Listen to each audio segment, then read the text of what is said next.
Good morning, Novi, and welcome back to the Cat's Eye News. I'm Renee Boudreau. And I'm Wynn Scott.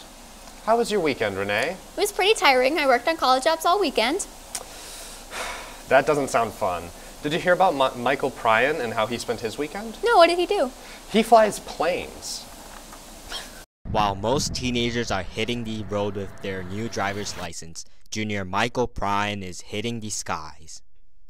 It was just something I always wanted to do when I was a kid, and we have a cabin up at Houghton Lake, and every weekend we drive up there, and it takes about 3 hours.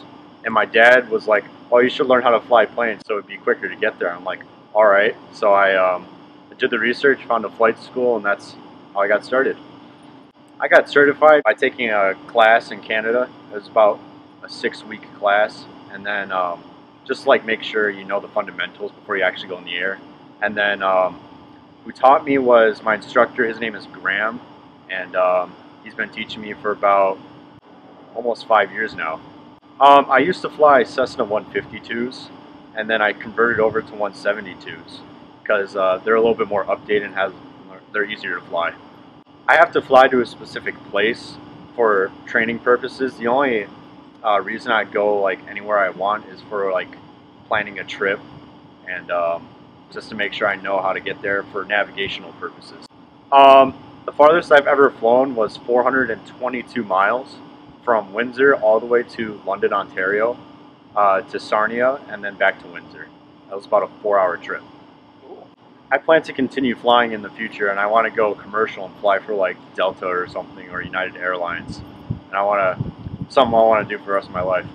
This is Tomo Masuda from the Cat's Eye News, signing off. Well, that's not an ordinary pastime. Every year, Interact Club ties blankets for children in need. This year, The blankets will go to hospitalized children. If you would like to contribute, you can meet them in room 160 today after school.